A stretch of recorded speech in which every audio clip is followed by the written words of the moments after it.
할렐루야. 믿음으로 따라하세요. 하나님, 오늘도 큰 은혜 주실 줄 믿습니다. 정말 믿어요? 네, 옆 사람 축복해 주세요.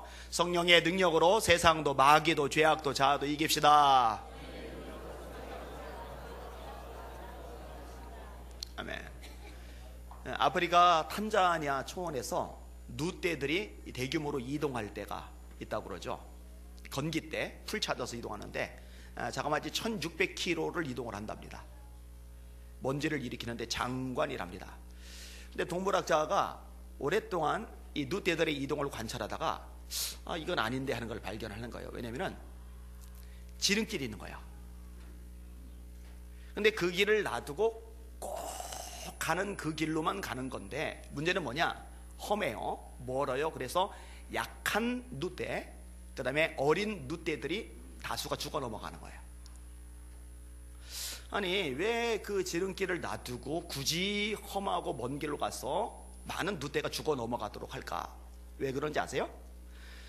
선두에서 이끌어가는 지도자 누들이 한 번 자기가 갔던 그 길을 고집한다는 거예요. 새롭게 도전을 안 한다는 거예요. 안타깝죠? 조금만 방향을 틀면은 많은 누떼들을 살릴 텐데, 많은 새끼를 살릴 텐데, 인도자가 문제인 거죠. 인도자가 누가 인도하느냐, 그리고 인도하는 누구를 따라가느냐가 삶의 운명을 좌지우지합니다. 예수님이 이런 말씀하세요. 맹인이 맹인을 인도하면 둘 다 구덩이에 빠진다. 그렇죠? 그럼 맹인 따라가면 골치 아파지는 거예요. 여기는 여러분들은 여러분의 담임 목사가 하나님의 말씀으로 여러분을 생명의 길로 인도하도록 기도해 주시길 바랍니다. 잡동사니 얘기하지 않도록. 그리고 뭐니 해도 저와 여러분들을 제대로 인도하시는 분 하나님이시라는 거 잊지 마시기를 주님의 이름으로 축원합니다. 그리고 하나님의 인도하심을 받는 인생이 가장 복 있는 인생이라는 거, 이거 기억하시기를 주님의 이름으로 축원합니다. 존슨 선교사님이 아프리카의 정글에서 길을 잃어버린 적이 있답니다. 도대체가 어디로 갈지 찾을 길이 없는 거예요. 그러다가 이건 못 빠져나간다, 내 선교 사역은 여기서 끝인가 보다 라고 마음의 정리를 하려는 무렵에 원주민 하나를 만난 거예요. 얼마나 반가운지 좀 안내해 달라고, 좀 빠져나가게 해달라고, 목적지에 도달하게 해달라고. 원주민이 친절하게 데리고 나가는데 얼마나 쏜살같이 움직이는지 뒤에서 따라가다 막 숨이 막히는 거예요. 막 따라갈 길이 없는 거예요. 그렇죠? 선교사님이 원래 살던 원주민들처럼 정글을 빠져나가는데 익숙하지는 않을 테니까. 그래서 원주민 붙잡고 숨 넘어가게 하고 좀 천천히 가라고. 그런데 이게 길이 맞냐고. 그랬더니 원주민이 여기는 길이 없다고. 선교사님이 깜짝 놀래요. 그럼 어떡하냐고. 내가 길이라고. 나만 따라오면 된다고. 그래서 원주민의 말을 듣고 따라가는데 한참을 가다 보니까 목적지에 도착을 한 거예요. 길이 나 있지는 않은데 원주민은 그 숲속에서 정글에서 오랜 세월 살아왔기 때문에 어디로 가는지를 아는 거예요. 근데 그 원주민이 했던 말이 참 인상 깊어요. 내가 길이라고, 나만 따라오라고. 이 원주민이 예수 믿는 원주민이 아닐 텐데 예수님의 말씀을 아는가 봐요. 요한복음 14장 6절, 예수님이 길이죠. 내가 곧 길이요 진리요 생명이니 나로 말미암지 않고는 아버지께로 올 자가 없느니라. 길이 되신 예수님의 인도하심을 따라가는 저, 그리고 여러분들 되시기를 예수님의 이름으로 축원합니다. 오늘 설교 제목 따라합시다. 하나님의 인도하심이 진짜 복이다. 다시 한번, 하나님의 인도하심이 진짜 복이다. 오늘 본문에 다윗의 고백이 나오는데, 여호와는 나의 목자시니 내가 부족함이 없으리로다. 제가 예전에 설교하다가 이렇게 말했는데 성경에서 가장 뻥이 센 구절이 이 구절이라고. 여호와는 나의 목자시니 내가 부족함이 없으리로다. 여러분, 다윗의 생애를 돌이켜보세요. 부족함이 많았던 시절들이 얼마나 많아요. 도망 다녀죠. 생명의 위협을 느끼죠. 먹을 게 마땅치 않죠. 원수들이 득실득실하죠. 부하들이 돌 들고 달려들죠. 아들놈이 반란을 일으키기도 했었죠. 하여튼 인생에 겪을 수 있는 최악의 고비, 부족하고 열악하고 힘들고 고통스러운 것은 죄다 겪었는데, 정작 그 입에서 나오는 표현은 대단한 말이에요. 믿음의 말이에요. 여호와는 나의 목자시니 내가 부족함이 없으리로다. 근데 놀라운 거는요, 하나님은 우리 입술의 고백대로 우리 삶을 이끌어 가신다는 거죠. 그래서 자주 가르치잖아요. 믿음의 말을 하라고요. 소망의 말을 하라고요. 긍정의 말을 하라고요. 하나님께서 기뻐하시는 그런 말을 하시는 여러분들 되시기를 주님의 이름으로 축원합니다. 민수기 14장의 내용을 제가 수없이 따라하게 했잖아요. 다시 한번 따라합시다. 내 귀에 들린 대로 내가 그들에게 행하리니. 내 귀에 들린 대로 내가 그들에게 행하리니. 힘들고 외롭고 모자라고 지치고 피곤하고 정말 죽을 위기에 놓였던 적이 한두 번이 아니었음에도 불구하고 다윗은 믿음의 고백을 해요. 여호와는 나의 목자시니 내가 부족함이 없으리로다. 하나님이 이 고백대로 점점 다윗의 삶을 이끌어 가시잖아요. 그리고 이제 2절과 3절에 두 번 반복해서 나오는 단어가 있죠. 그게 뭐예요? 그게 인도하시는 거죠. 뭐라고 고백을 합니까? 그가 나를 풀밭에 누이시며 쉴만한 물가로 인도하시는도다. 내 영혼을 소생시키시고 자기 이름을 위하여 의의 길로 인도하시는도다. 다윗이 명확하게 고백하는 게 뭐냐? 하나님이 나를 버리지 않는다는 거죠. 떠나지 않는다는 거죠. 모른 척하지 않는다는 거죠. 반드시 인도하신다는 거죠. 그리고 내 삶의 사명은 뭐냐? 그 인도하심을 따라가는 거라는 거죠. 이게 다윗의 머릿속에, 영혼 속에 아주 깊숙이 박혀 있어요. 다윗이 아는 게 있어요. 뭘 아느냐? 하나님의 인도하심이야말로 세상이 그 어떤 것보다 진짜 복이라는 거, 그거를 알고 있는 거예요. 오늘 성경의 다른 본문들을 좀 살펴보면서 왜 하나님의 인도하심이 진짜 복인지에 대해서 오늘 말씀을 생각을 해보려고 합니다. 자, 첫째 한번 따라해 봅시다. 하나님이 인도하시면 정확하다. 한 번 더. 하나님이 인도하시면 정확하다. 자, 이스라엘 백성들이 애굽에서 나왔어요. 홍해를 건넜어요. 시내산에서 십계명을 받았어요. 그리고 이제 광야를 지나서 가나안까지 가야 되는데요. 여기까지 가도록 인도하시는 분이 누구냐? 하나님이세요. 무엇으로 인도를 하시죠? 구름 기둥과 불 기둥으로 인도를 하세요. 민수기 9장에 아주 설명을 잘 해놓고 있어요.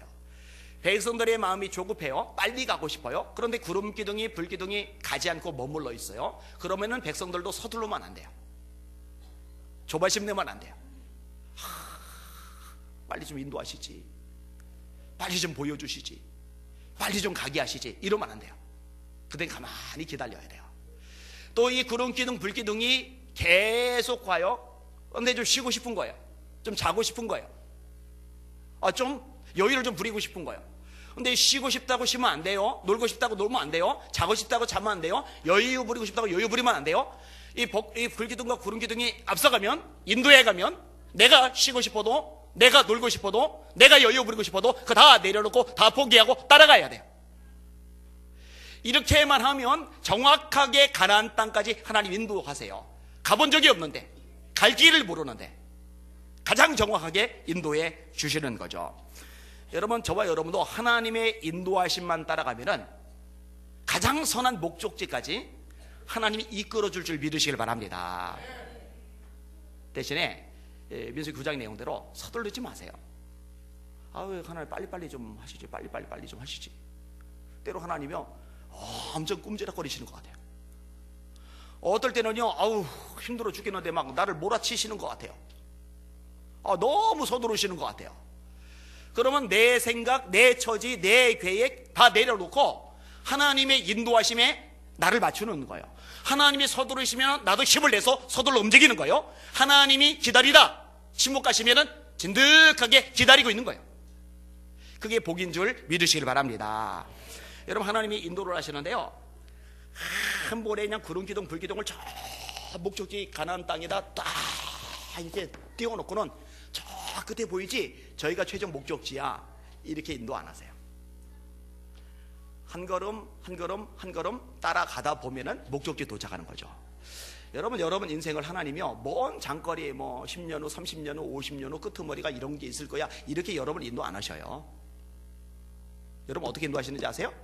한 걸음 한 걸음 인도하시는 거예요. 그러면 한 걸음 한 걸음 따라가시는 여러분들이 되시면 되는 겁니다. 할렐루야. 킴 윅스라는 분이 있어요. 이번에 책을 제가 고등학교 때 재미나게 읽었던 기억이 있는데, 이분이 이제 빌리 그레엄 목사님이 한국에 오셔서 집회를 하실 때 따라오셨어요. 이분은 찬양을 잘하세요. 간증의 은혜가 있어요. 그래서 오셔서 찬양도 하시고 간증도 하셨어요. 이분은 앞을 못 보는 맹인이세요.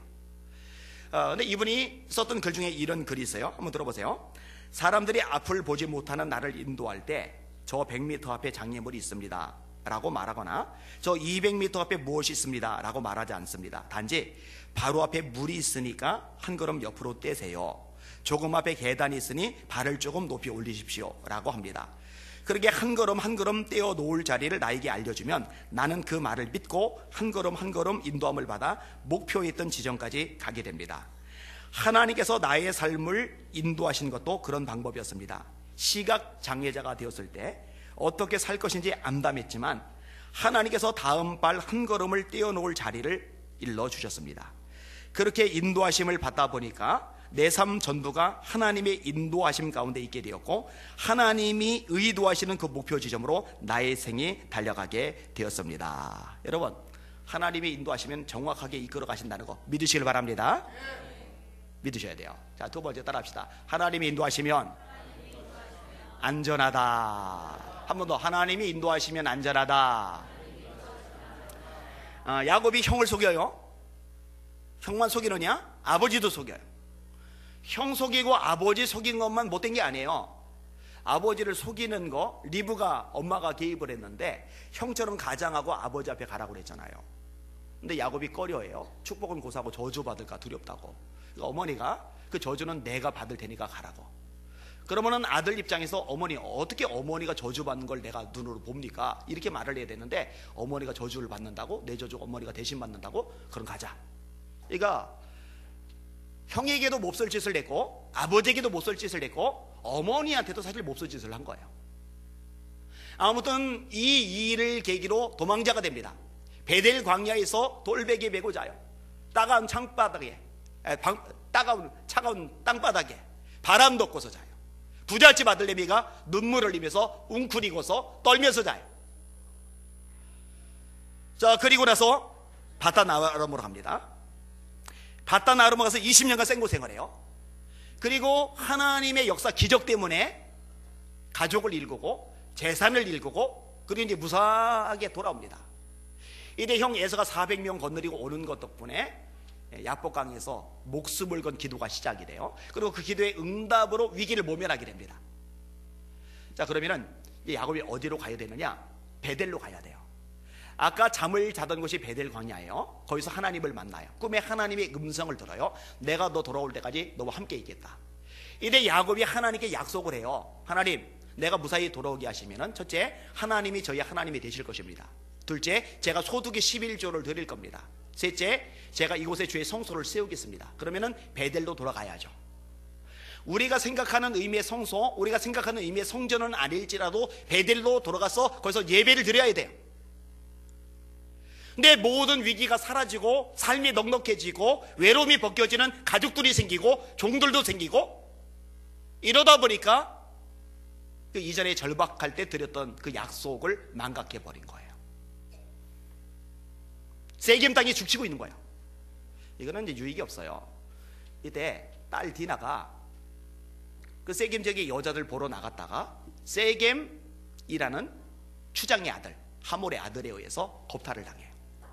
여기에 분노한 레위와 시몬이 이 딸 디나를 달라고 요청하는 이 추장 아들을 보고 거짓말을 합니다. 니들이 전부 할례를 받으면 우리가 너희들과 결혼시키는 거 허락해 줄게. 그리고 같이 너희 가운데 거할게.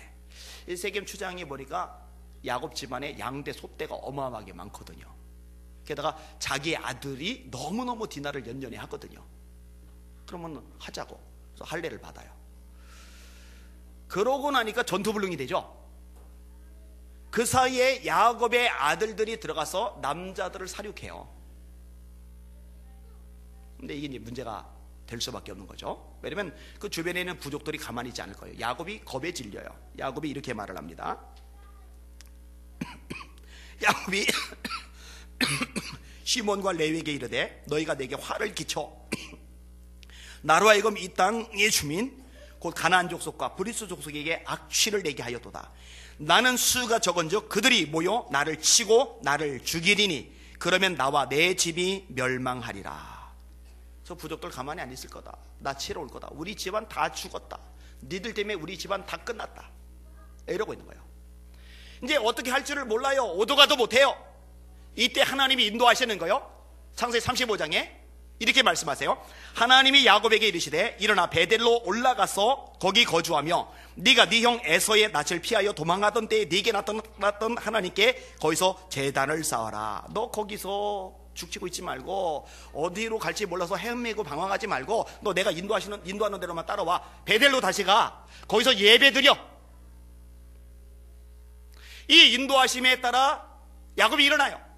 그럼 이제 부족들이 일어나 막 야곱을 치고 자식을 죽이고 막 난리가 벌어져야 되는데 하나님이 인도하심에 따라서 움직이는 야곱과 가족을 지켜주시는 거예요. 다음 구절 읽어드릴게요.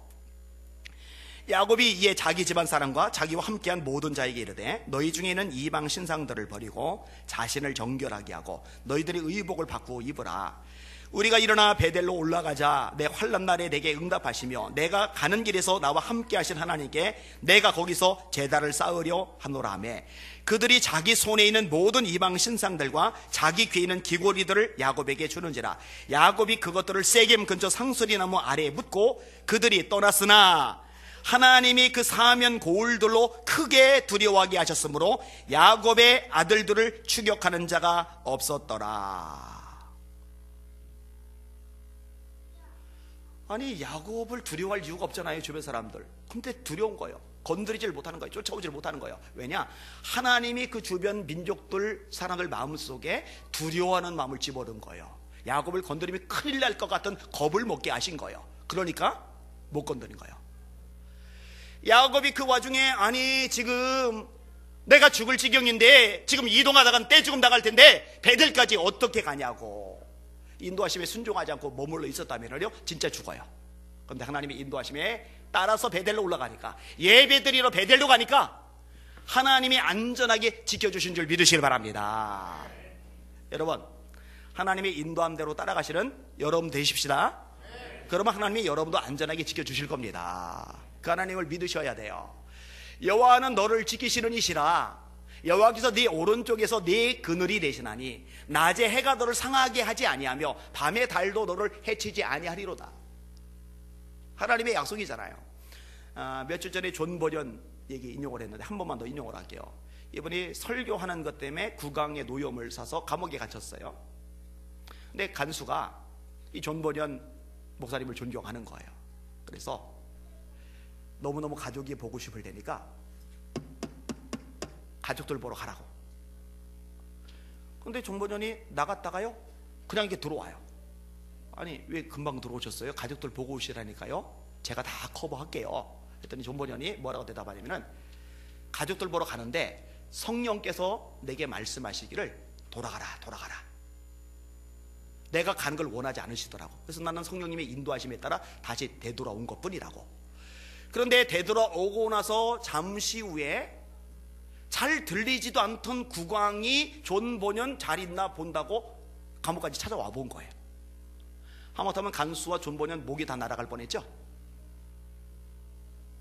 자기 감정적으로 가족 보고 싶다고 그냥 갔으면요 두 사람 죽었어요. 그 가족들은 어찌 될 뻔하겠어요. 근데 하나님의 인도하심에 순종하니까 인도하심대로 움직이니까 지켜주시는 하나님의 은혜가 있잖아요. 간수가 이렇게 말을 합니다. 목사님께서 성령의 인도하심을 따라 행동하셨기에 목사님도 살고 나도 살았습니다. 이제 제가 목사님께 언제 가라 언제 오라 하지 않을 테니까 목사님의 마음에 비춰오는 성령의 인도하심을 따라 가시고 싶을 때 가셨다가 오시고 싶을 때 오시기 바랍니다. 할렐루야. 하나님의 인도하심 따라 살면은요 하나님이 지켜주신다니까요. 그게 복이에요. 그게 복. 자, 세 번째 따라합시다. 하나님이 인도하시면 유익하다. 다시 한번 하나님이 인도하시면 유익하다. 여러분 하나님이 인도하신 대로 따라가는 게 결국은 제게 복이 되고 여러분에게 복이 되는 거 믿으시길 바랍니다. 그게 진짜 유익이 되는 거 손해가 아니라 정말 도움이 되는 거 깨달으시기를 주님의 이름으로 축원합니다. 엘리야가 아합 왕에게 내가 말할 때까지 다시는 이 땅에 비가 오지 않을 거라고 예언을 해버려요. 근데 하나님이 이 엘리야를 어디로 인도하시냐면 그리 시냇가로 인도하시는 거예요. 아니 그럼 시냇가에 가면은 뭘 먹어요? 굶어 죽으란 얘기잖아요. 근데 엘리야는 하나님의 종이에요. 하나님 말씀에 순종을 해요. 하나님의 인도하심에 따라 그리 시냇가로 가요. 그 마시는 거는 시냇물을 마시면서 해결이 되는데 먹을 게 없잖아요. 그런데 배고플 무렵이 되면은 까마귀 한 마리가 떡하고 고기를 물어 가지고 오는 거예요. 그걸 배 채워요. 또 배고플 무렵에 까마귀가 떡과 고기를 가져와요. 또 다음에 떡과 고기를 가져와요. 하나님이 해결을 해 주시는 거예요. 자, 문제는 뭐냐? 기근이 지속이 되면서 그리 시냇가의 물까지 말라버리는 거예요. 까마귀가 떡과 고기를 가져오지만 이 까마귀가 물을 머금고 올 수는 없어요. 봉지 같은 데 떡 담아서 물 거면 되지만 까마귀 입에다 물 머금고 왔다가 엘리야 입 벌려 해놓고는 거기다 물 넣어주고 이렇게 그 더러워서 어떻게 먹어요 그거. 그리고 까마귀는 페리칸이 아닙니다. 페리칸은 이렇게 되기 때문에 물을 이만큼 채워서 이 갈증 해결할 만큼 주지만 까마귀 그 주둥이에 물 담아봐야 그 얼마나 목을 죽이겠어요. 그러니까 하나님이 또다시 이 엘리야를 인도를 하시는데, 아니 이왕이면 엘리야 배고프지 않도록 편안하게 거주하도록 부잣집으로 좀 인도를 하시면 되잖아요. 사렙다의 과부, 징그름하게 가난한 집구석으로 인도를 하시는 거예요. 엘리야는요 안 따져요. 하나님 이게 뭡니까? 생각 좀 하세요 좀. 이렇게 안 해요. 하나님의 인도하심에 그냥 순종해서 가는 거예요. 그리고 사렙다 과부에게 떡 좀 달래는 거예요. 이 과부가 너무 가난하거든요. 밀가루 조금, 기름 조금, 이걸로 마지막 떡 한 덩이 만들어서 자기 조금 먹고 아들 조금 먹이고 그 다음에는 이제 없어요. 굶어 죽기를 기다려야 돼요. 그 사실 얘기를 하니까 엘리야가 염치도 없이 다 알았는데 나한테 먼저 가져와. 그 여자 입장에서 기분 나쁠 수 있죠. 아니 아들 마지막 양식인데 그걸 자기한테 먼저 가져오라고 그래. 지가 하나님이 지금 하나님이 종이지. 근데 여자가 대단해요. 순종해요. 엘리야 먼저 갖다 주는 거예요. 근데 다음날 보니까 밀가루통에 밀가루가 볼록, 기름병에 기름이 볼록, 이거 어디서 난 거지? 해먹었는데 다음날 또, 다음날 또. 기근이 끝날 때까지 이 과부의 아들 엘리야 잘 먹어요. 살이 잘 올랐을 거예요. 하나님의 인도하심대로 움직이면 손해 같은데, 안 될 것 같은데, 불가능할 것 같은데 하나님이 가장 유익하게 움직여 가시는 거 여러분 믿으시길 바랍니다. 머리 굴리지 마세요. 예? 머리 굴리지 마세요. 상황 따라, 이익 따라, 조건 따라, 감정 따라, 사람 따라 움직이지 말고 하나님의 인도하심 따라 움직이는 여러분들 되시길 주님의 이름으로 축원합니다. 말이 안 돼요. 아니 시냇가에 가서 뭘 먹으라고, 과부집 가서 뭘 먹으라고, 말이 안 돼요. 그런데 하나님의 인도하심이면 하는 거예요. 발을 내딛는 거예요. 그게 결국 유익이 되는 거죠. 축복이 되는 거죠. 하나님의 인도하심이 복이거든요. 존 플래처라는 분이 있어요. 이분이 재정적으로 넉넉한 사람이에요. 그런데 모험심까지 있어요. 먹고 마시고 누리는 거에만 만족을 못하고 좀 새로운 일을 좀 해보고 싶은. 그러다가 브라질이라 불리는 나라에 동굴이 있는데 이 동굴 안에 금을 담은 항아리들이 좀 있다. 이런 이제 풍문이 떠돌았는데 거기를 한번 가보고 싶은 거예요. 그래서 스페인에 머무르고 있던 선장하고 이제 얘기를 잘 해가지고 같이 이제 항해를 떠나기로 했어요. 그런데 어느 날 하인이 차 마실 끓는 물을 가져와서 테이블에 놨는데 이게 엎어지면서 발에 쏟아지고 화상을 심하게 입었어요. 자기는 여행 준비 다 해놨는데 선장하고 말 다 맞춰놨는데 이제 황금 항아리 찾으러 모험을 떠나야 되는데 꼼짝달싹 못하니까 자기 신세를 원망하는 거예요. 상황을 저주하는 거예요. 결국 선장이 이 플래처를 못 태우고 떠나가요. 근데 여러분 아세요? 이 배가 다시는 못 돌아옵니다. 그리고 이 과정 속에서 플래처가 하나님을 만나게 돼요. 할렐루야. 이분이 탁월한 설교자가 되죠. 선교사로 가서 사역을 하게 되죠.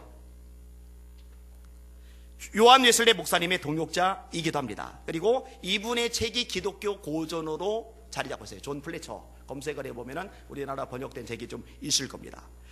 플래처가 자기 원하는 대로 갔다면 그 배 탔던 사람들처럼 죽었을 거예요. 익사당했을 거예요. 그런데 하나님의 인도하심이 결국은 유익이었던 거예요. 내 뜻대로 내 마음대로 되지 않았어요. 화상을 입었어요. 고통스러웠어요. 힘들었어요. 원망스러웠어요. 짜증났어요. 속이 막 다 들어갔어요. 그런데 알고 보니까 그게 복이란 말이죠. 여러분, 하나님의 인도하심이 복인 거 깨달으시길 바랍니다. 인도하심이 최고예요. 사실은요, 잘 몰라요. 우리는요. 저는 설교자가 될 것 외에는 아무것도 생각한 적이 없어요. 하루 종일 성경 읽고 기도하고 책 읽고 글 쓰고, 제가 30에 결혼을 했는데 30살 되기까지 이것만 하고 살았으니까, 교회, 설교, 집회 이거 이는 아무것도 몰랐으니까. 근데 제가 인터넷 분야에 뛰어들 줄, 동성애 문제에 뛰어들 줄, 이슬람 문제에 뛰어들 줄, 한국 교육에 뛰어들 줄, 다양한 일에 뛰어들 줄, 그리고 수많은 인맥들을 하나님이 저한테 연결해 줄 줄 저는 장담 못했어요. 처음에는 내가 왜 여기 뛰어들었을까, 이게 요거도 먹고 힘들고 고통당하고 막 울고, 그때는 도와준 사람이 없었으니까, 지금처럼 연락만 하면 우르르 몰려오는 상황이 아니었으니까. 근데 지금 와서 생각해 보니까요, 감사한 거예요. 하나님이 인도하신 대로 움직이길 참 잘한 거예요. 중간에 도망가지 않길 참 잘한 거예요. 이것 때문에 얻어진 게 너무 많으니까요. 예전에 내가 기도하면서, 하나님, 저는 영문을 모르겠습니다. 저는 하나님께서 이렇게 세워줄 만한 이유가 없는 것 같은데요. 너무 저를 축복해 주시고 너무 많은 영향력을 주시고 너무 잘 세워주셔서. 어제도요, 재미난 얘기가 하나 있었는데, 죄송해요, 세워준 거 얘기하다 보니까 얘기 끄집어내는 건데, 한 분이 이제 활동을 열심히 하시는 분인데, 이것도 활동하는, 교계에서 활동하는 사람들도 이게 층이 좀 있어요. 근데 이분하고 또 열심히 있는 이분이 있는데, 이분하고 개인적으로는 친한데 공식적으로는 친하게 안 지내요. 왜냐면은 이 반대쪽 그룹 눈밖에 날까봐. 그래서 제가 그랬어요.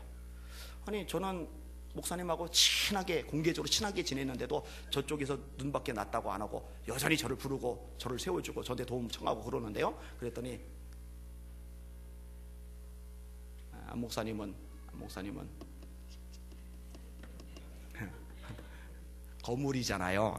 거물이잖아요. 민망해서 그런 거예요. 민망해서. 하나님, 이 세워진 이유가 뭡니까? 이렇게 사람을 붙여주는 이유가 뭡니까? 필요한 물질 주시는 이유가 뭡니까? 그때 하나님께서 저에게 말씀해 준 게 있어요. 너 사람을 아무도 안 나설 때, 뒷짐지고 있을 때 너 나섰잖아. 네가 움직였잖아. 그거 내가 이쁘게 보고 축복해 주는 거야. 그게 하나님이 제게 주셨던 감동의 말씀이었어요. 여러분 잘 들으세요. 하나님이 인도하실 때 그냥 미친 사람처럼 눈 감고 발 내디고 따라가면 그게 여러분에게 유익이 될 줄 믿으시길 바랍니다. 그게 축복이 될 줄 여러분 믿으시길 바랍니다. 이거를 경험해 보셔야 돼요. 예전에 외파노 노릇 할 때 얘기도 했잖아요. 학비 낼 돈 없으니까 성서교재 간호사에 취직을 해가지고 백과사전을 파는 거예요. 성서 대백과사전을 팔고 다니는 거예요. 그런데 누가 사주겠어요? 사주는 사람은 제가 다니는 교회 전도사님, 제가 다니는 교회 부목사님, 제가 다니는 교회 담임 목사님.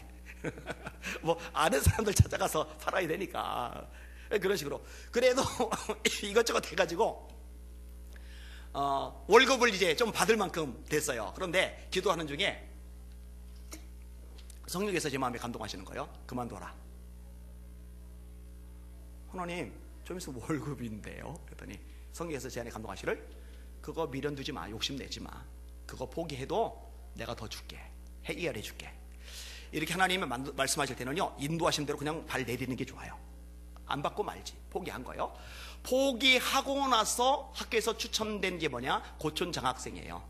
종근당이라는 회사에서 주는 건데, 이 장학금은 진짜 겁나기 편한 장학금인데 보통 4.5 만점에서 4.4 이상, 심지어 4.5 올 A 뿔을 맞아야 전액 장학금이 나와요. 성격 장학금은. 근데 이 고촌 장학금은 얼마나 기가 막히냐? B만 넘기면, B 이하로만 안 떨어지면, 평점 B 이하로만 안 떨어지면 졸업할 때까지 무조건 전액 장학금이 다 나와요. 이런 B는요, 놀면서 해도 웬만큼 맞출 수 있어요. 저는 이 장학금이 있는지도 몰랐어요. 최근에 우리 무교육자들 데리고 밥 먹으러 가면서 고촌 장학금 지금도 있냐 했더니 그 장학금이 뭔지도 모르더라고요. 지금도 모르더라고요. 이게 비밀리에 감춰준 장학금이거든요. 생각하니까, 야, 그때 고집 부리고 하나님 월급은 타고 그만둘게요. 하나님, 내가 그동안 전사님 쫓아다니고 목사님 쫓아다니면서 설득해가지고 이거 파느라고 생고생을 했는데 그거 수고비는 좀 받아야 되지 않겠어요? 하나님, 요것만 바꿔서 그만두게 했다면요, 장담합니다, 고촌 장학생 저 추천 안 됩니다. 다시 말합니다, 하나님의 인도하신 대로 하는 게 결국은 유익이에요. 손해 같은데, 마이너스 같은데, 그게 플러스고 그게 축복인 거 깨달으시길 주님의 이름으로 축원합니다. 마지막 하나만 더 따라합시다. 하나님이 인도하시면 승리한다. 한 번 더요. 하나님이 인도하시면 승리한다.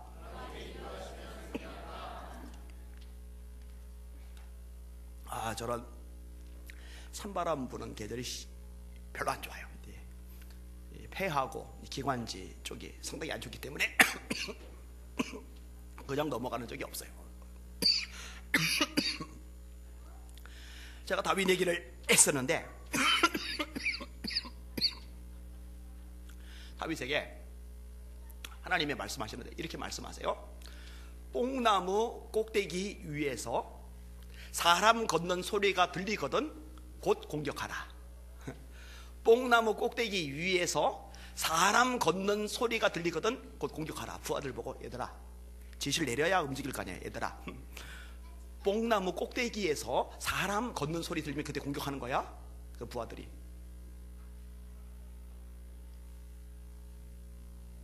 여러분, 뽕나무 꼭대기 위에서 사람 걷는 소리가 어떻게 들려요? 말 돼야 안 돼요? 근데 다윗은요, 사람들이, 내 부하들이 미친놈 취급하고 안 하고 반응이 이럴까 저럴까 그거 다 둘째예요. 하나님이 말씀하시면은요, 인도하신 대로 그냥 하는 거예요. 야, 뽕나무 꼭대기 위에서 사람 걷는 소리 들리면 니를 곧 공격해. 근데 진짜로 뽕나무 위에서 사람 걷는 소리가 들리는 거예요. 할렐루야. 승리 비결이죠.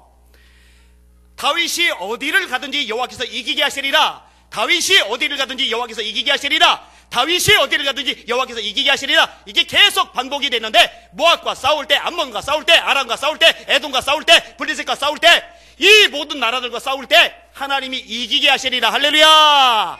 그런데 이기게 하시리라 그 내용 전에 먼저 봐야 될 게 뭐냐, 다윗은요, 하나님이 인도하시면요 그냥 눈 감고 따라가요.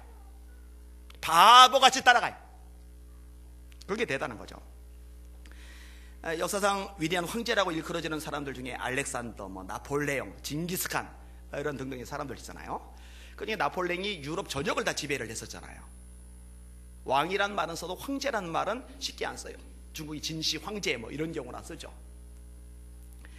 근데 유럽을 정복하고 기세를 몰아 러시아까지 진격해 들어가려고 그래요. 그러던 중에 귀족 부인 한 사람하고 이야기를 나누는 장면이 있어요. 이거 유명한 일화입니다. 이 귀족 부인에게 이 나폴레옹이 당당하게 확신을 가지고 이제 러시아도 먹어 치울 거라고 이렇게 딱 얘기를 끄집어내는데, 이 이야기를 듣는 부인이 감히 황제 앞에서 찬사를 보내서 폐하는 위대하십니다, 역시 폐하 멋지십니다 이러는 게 아니라요, 그 와중에 쓴소리를 하는 거예요. 폐하, 인간이 계획하나 이루시는 분은 하나님이십니다. 할렐루야. 멋지죠. 누구 앞에서도 하나님의 사람답게 말할 수 있는 거. 인간이 계획하나 이루시는 분은 하나님이십니다. 성경 말씀이죠. 사람이 마음으로 자기의 길을 계획할지라도 그 걸음을 인도하시는 분은 여호와시니라. 여러분이 아무리 계획해도요, 하나님이 인도 안 하시면 말짱 도루묵입니다. 아무리 상황이 열악하고 문제가 많아도 하나님이 인도하시면 승리자가 될 수 있습니다. 여러분 이거 믿으셔요? 저는 이거 100% 믿어요. 겁날 거 없어요. 답답할 것도 없고요. 힘들 수도 있고 실패할 수도 있고 아플 수도 있고 문제에 닥칠 수도 있고 어때요? 하나님 인도하신 대로 따라가면 결국 하나님이 승리하게 하실 테니까 얼마나 마음이 담대해집니까? 진짜 당당해지죠. 이 부인의 말을 듣고 나폴레옹이 기분이 나쁜 거예요. 껄껄껄껄 웃어요. 일종의 비웃음이죠. 그러더니 이렇게 말을 합니다. 부인, 모든 것은 내가 계획하고 내가 이룰 거요. 부인, 모든 것은 내가 계획하고 내가 이룰 거요. 몇 달 후에 나폴레옹이 전쟁에서 패하죠. 1814년에 퇴위당하죠. 엘바섬에 유배되죠. 이 부인의 말을 하나님의 계시의 음성으로 듣고 좀 마음을 추스리고 겸손했더라면 또 어떻게 달라졌을지 모를 텐데. 여러분, 하나님의 인도하심에 순종하는 저와 여러분 되시기를 예수님의 이름으로 축원합니다. 자, 말씀 정리 한번 해볼게요. 네 가지. 자, 따라합시다. 하나님이 인도하시면 정확하다. 하나님이 인도하시면 안전하다. 하나님이 인도하시면 유익하다. 하나님이 인도하시면 승리한다. 여러분, 하나님 인도하심 따라가실 분들 아멘. 그 인도하심을 믿으실 분들 아멘. 그렇게 되시기를 예수님의 이름으로 축원합니다. 탁월한 설교자인 패터슨 목사님의 일화 하나만 설명하고 말씀을 정리할게요. 이 목사님이 대학을 다닐 때 재정적으로 힘들어요. 그리고 공부에 대한 중압감이 너무 심해요. 그러니까 이 압박 때문에 얼굴에 기쁨이 사라져요. 늘 풀이 죽어 있어요. 역사학 수업이 끝나고 교수가 이 패터슨에게 와서 이렇게 말하는 거예요. 자네를 쭉 지켜봤는데 정말 풀죽어 배는구나. 무슨 일인지 궁금하네. 그런데 한 가지 사실만은 잊지 말아라. 너는 우연히 이곳에 온 것이 아니라는 것. 다시 말해서 하나님이 너를 이곳에 인도하셨고 또 너를 계속 보살피시는 것이라는 것을 말이다. 이 패터슨 목사님이 나중에 고백하는데 그 말은 내가 가장 필요할 때 주어졌습니다. 여러분, 요셉이 애굽의 노예로 팔려간 것도 재수 온 붙어서가 아니라 하나님이 인도하신 거예요. 하나님이 그를 지켜보고 계시는 거예요. 우리 인생 속에 때로 애국 같은 노예살이 같은 고비, 내가 왜 재수 없게 여기에서 이렇게 생고생하며 이렇게 힘든 시식을 보내며 인생을 허비하고 있는 거지가 아니라 하나님이 그 가운데도 함께 하시고 그 가운데서도 나를 붙들고 계시며 나를 인도하고 계시다는 거, 이것만 믿어지면 버틸 수 있어요. 힘낼 수 있어요. 일어날 수 있어요. 끝까지 완주할 수 있어요.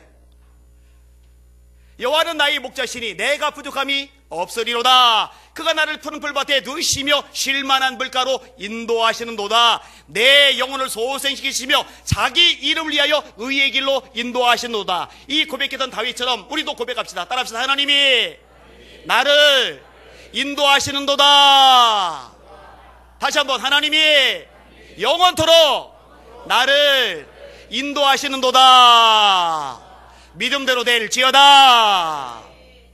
오늘 설교 제목이 뭐예요? 하나님의 인도하심이 진짜 복이다. 아멘. 기도합시다.